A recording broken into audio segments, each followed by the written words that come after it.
고용노동부 소속 최저임금위원회가 지난 6일 중구 프레스센터에서 최저임금 제도 개선 공개 토론회를 개최했습니다. 오늘 유정훈 변호사의 뉴스와 법에서 최저임금에 대한 이야기 나눠보겠습니다. 어서 오십시오. 네, 안녕하세요. 네, 반갑습니다. 먼저 이 최저임금 정의가 구체적으로 어떻게 됩니까? 네, 최저임금이란 근로자의 생활 안정이나 그리고 근로 능력 향상을 위해서 국가가 그 노사관계의 자율적인 임금 협상 과정에 개입해서 최저 수준의 임금을 정하는 제도를 말합니다. 근로자가 수준 이하의 급여로 착취를 당하는 것을 방지하기 위함입니다. 그렇군요. 올해 최저임금을 한번 인상을 시킨 걸로 알고 있습니다. 내년부터 시행 예정인 걸로 알고 있는데 네. 어느 정도나 인상됐습니까? 네, 올해 최저임금은 시간당 6,470원이었습니다. 그런데 이제 내년부터는 16.4% 인상된 7,530원이 시간당 최저임금이 될 예정입니다.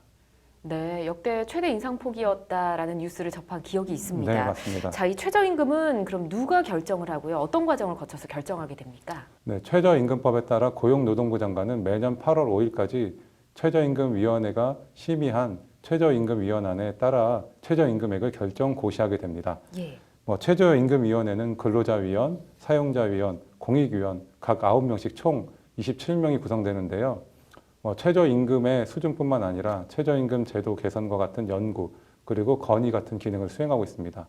그런 기능의 일환으로 이번에도 공개 토론회를 개최한 것입니다. 그렇군요. 최저임금위원회가 의결한 최저임금안에 따라서 고용노동 장관이 의결해서 고시를 한다라고 말씀을 해주셨는데 그렇다면 이게 구속력이 있는 건가요? 네, 구속력이 있습니다.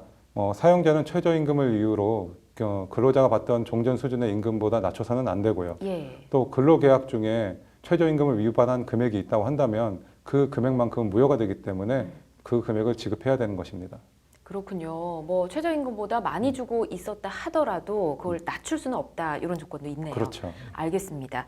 자, 모든 근로자에게 적용이 되는 건지 궁금합니다. 시간제 근로자도 있고 아르바이트생들도 있거든요. 네. 선원이나 그리고 가사 사용인과 같은 특수한 근무 조건에 있는 사람들은 적용되지는 않습니다. 그렇지만 모든 사업이나 또 사업장에는 다 적용이 되는 것입니다. 네, 그렇군요. 고용주나 사업주 입장에서는 이 최저임금 인상이 그렇게 반갑지만 않을 것 같습니다. 네, 우리나라 임금 체계는 기본급을 낮게 하면서 수당 등의 명목으로 실질적인 임금 수준을 높여오는 형식이었는데요.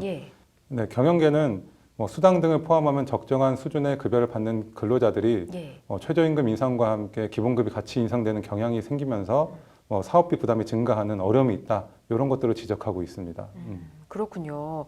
이 최저임금이라고 하면 기본급, 월급만 포함이 되는 건지 어떤 각종 회사에 따라서 수당들이 많은 경우도 있지 않습니까? 네. 어떤 경우에만 해당이 되나요? 네, 단체 협약이나 근로계약서에 임금 항목으로 지급근거가 명시되어 있거나 소정의 근로시간을 정하여 매월 1회 이상 일률적으로 또는 정기적으로 지급하는 임금이나 수당 이런 것들이 이제 최저임금 범위에 산입되는 것이고요. 예를 들어서 직책수당이나 면허수당 같은 것들이 이런 예입니다.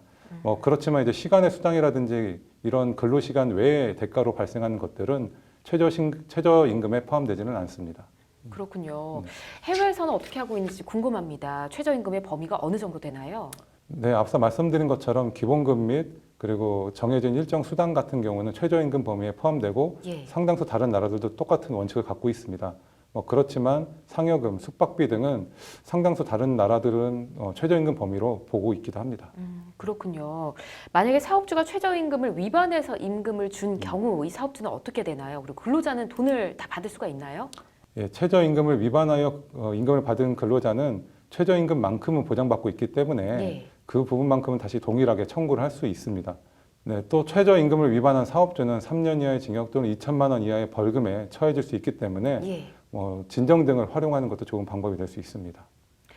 네, 대기업은 최저임금에 대한 걱정은 일단 안 해도 될 것 같고요. 우선 중소기업이나 소규모 영세 사업장, 사업자와 근로자 모두가 상생할 수 있는 최저임금안이 나왔으면 좋겠습니다.